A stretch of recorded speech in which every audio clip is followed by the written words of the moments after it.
The following hours were a roller coaster of emotions. As he entered the room where his father was hospitalized, Ethan felt a mix of fear and hope. The man who had once hurt him was now vulnerable and dependent on him in a way he had never imagined. He approached the bed, observing his father's pale face, now connected to machines that monitored his condition. "Dad," Ethan's voice came out low and trembling. The response was a deafening silence, but his father's presence, even in critical condition, made him realize that the reconciliation he so desired was still possible if he had the courage to face it. The emotional impact of that situation made Ethan reconsider everything he had learned about forgiveness and love. He realized that true success was not in seeking revenge or holding grudges, but in finding the strength to love, even in the most difficult circumstances. Life was precious and fragile, and he didn't want to spend any more time trapped in the past. With this new understanding, Ethan decided he would do everything in his power to help his father recover. He didn't know what the future held, but he was determined not to let pain and anger prevent him from living fully. The journey ahead would be challenging, but he was ready to face it, not only as a physical therapist, but as a son. Ethan watched his father, now vulnerable and dependent, and felt a wave of conflicting emotions. Despair and anger that had accompanied him for years began to dissipate, giving way to an urgent need for connection. He knew that this moment was crucial, not only for his father but also for himself. The transformation that Ethan was about to undergo would not be easy, but he was determined to allow himself this opportunity. In the days that followed, the hospital routine became a part of Ethan's life. He dedicated himself to learning about his father's condition and the therapies necessary for his recovery. With each physical therapy session, he fought against his own limitations, both physical and emotional.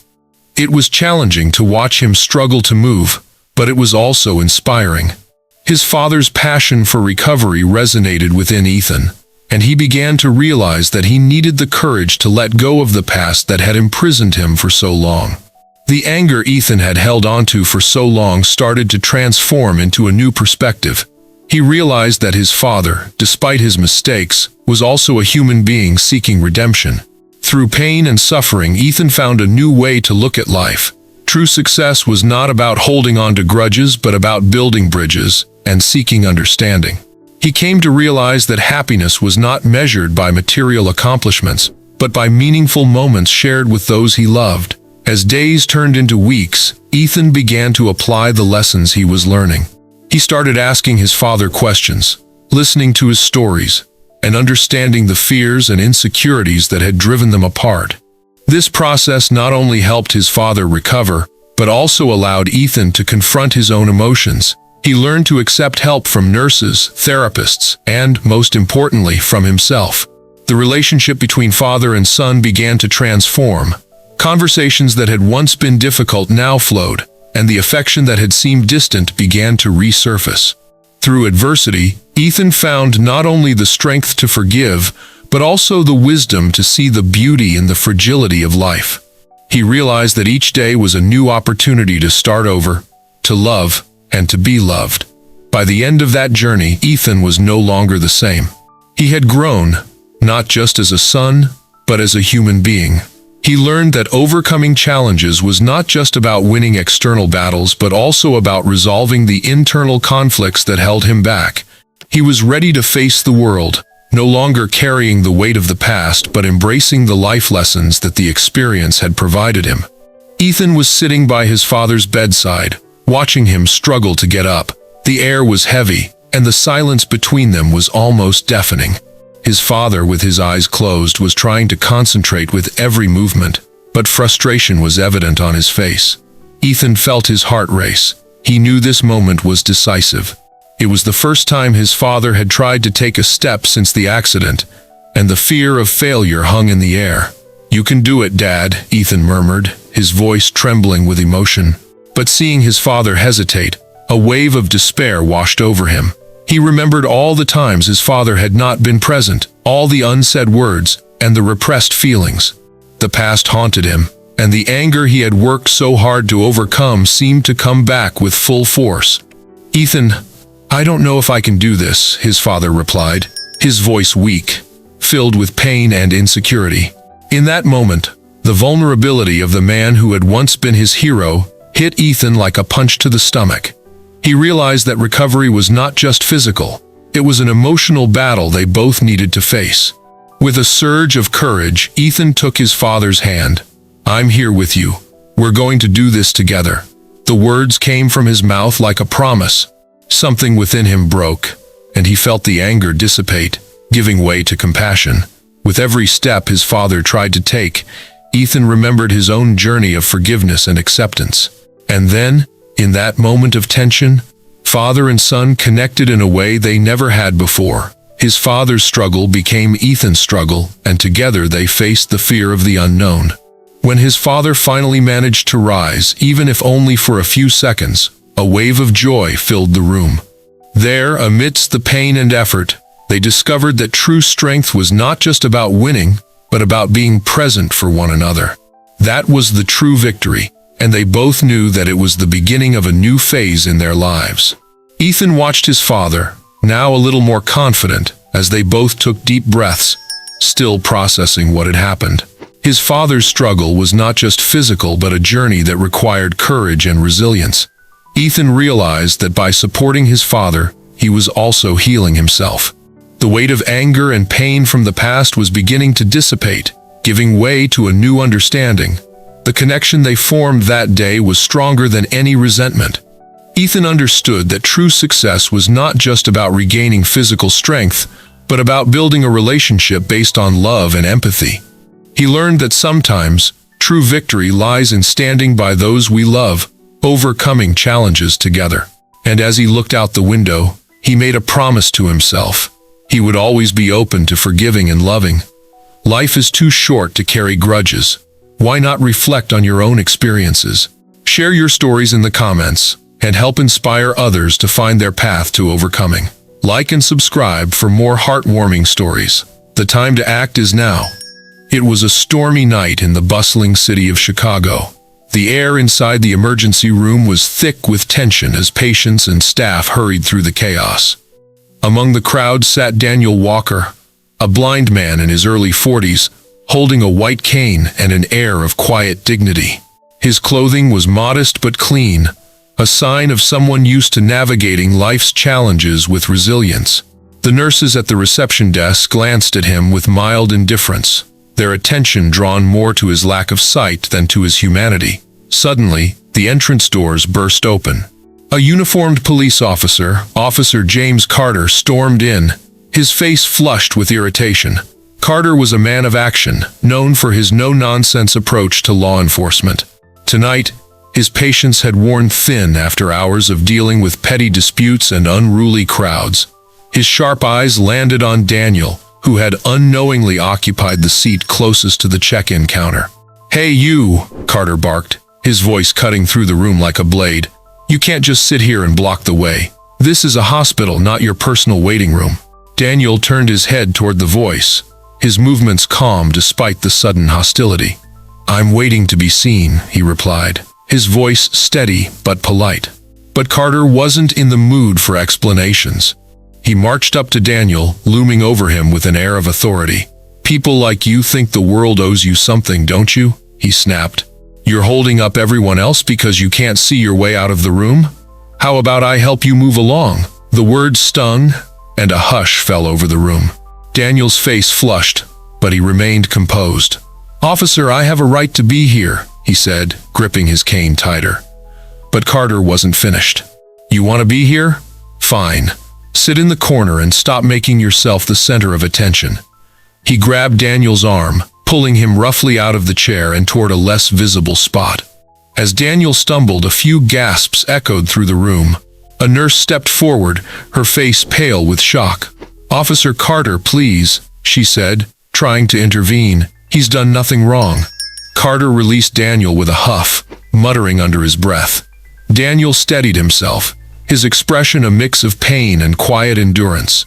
He didn't fight back, but his presence seemed to radiate a silent strength that unsettled even the hardened officer. And so the moment passed, leaving an air of unease that lingered long after Carter had moved on.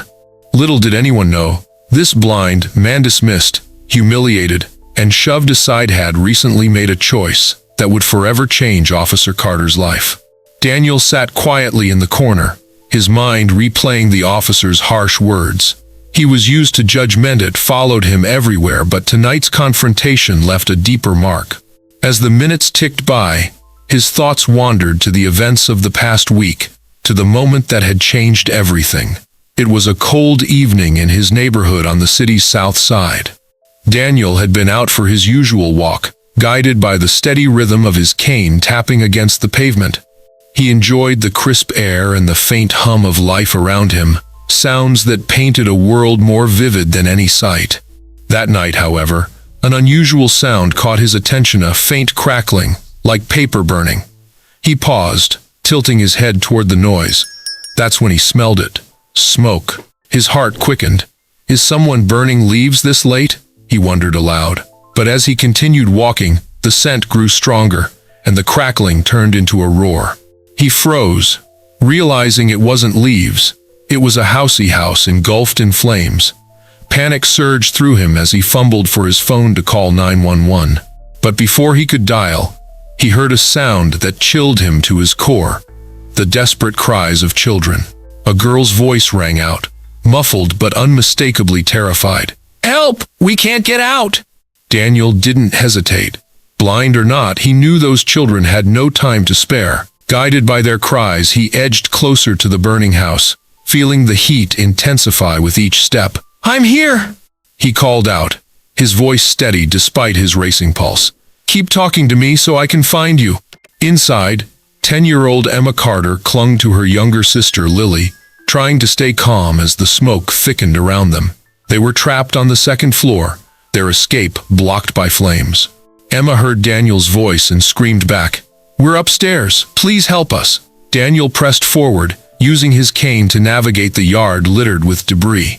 He reached the front of the house and felt along the structure, his hands searching for an entry point. Just as his fingers grazed a broken window, neighbors arrived, shouting warnings. "You can't go in there," someone yelled. "I have to," Daniel shot back, his voice firm. He grabbed a discarded shirt nearby, covering his mouth and nose before climbing through the window. The heat was overwhelming, but the girls' cries gave him a singular focus. Inside, Daniel relied on his heightened senses to find his way. The crackling fire roared like an angry beast, but he ignored it, honing in on the sound of Emma's voice. "I'm coming," he called, feeling his way up the stairs, his hand trailing the wall. When he reached the second floor, the air was suffocating. "Emma, keep talking," he urged. "We're here," she sobbed. "In the corner." Daniel followed her voice until his outstretched hands found them two trembling, soot-covered girls clutching each other in terror. Relief washed over him, but there was no time to lose. He wrapped them in his arms and retraced his steps as quickly as he could, shielding them from falling debris with his own body. By the time they emerged, coughing and gasping for air, the fire department had arrived. A collective gasp went up from the crowd as Daniel stumbled out, the girls clinging to him like lifelines. Paramedics rushed forward, taking the children into their care. One of the firefighters approached Daniel, his face a mixture of awe and concern. "You saved them," he said. "You risked everything to save them." Daniel simply nodded, too exhausted to speak. He didn't need praise. The girls' safety was all that mattered. He didn't know their names, nor did he expect to see them again. In his mind, they were just two lives worth saving, nothing more. He couldn't have known that the girls he rescued were Emma and Lily Carter, the daughters of the very officer who had humiliated him tonight in the hospital. Back in the hospital, the air grew colder as Daniel sat silently in his corner. He tried to push away the memory of the officer's cruelty, but it lingered like an unwanted guest. Across the room, Officer Carter paced near the reception desk, oblivious to the man he had just berated. His mind was elsewhere, consumed by worry. Earlier that day, he had received a call that both his daughters had fallen ill. Emma and Lily had been battling the after effects of smoke inhalation since the fire.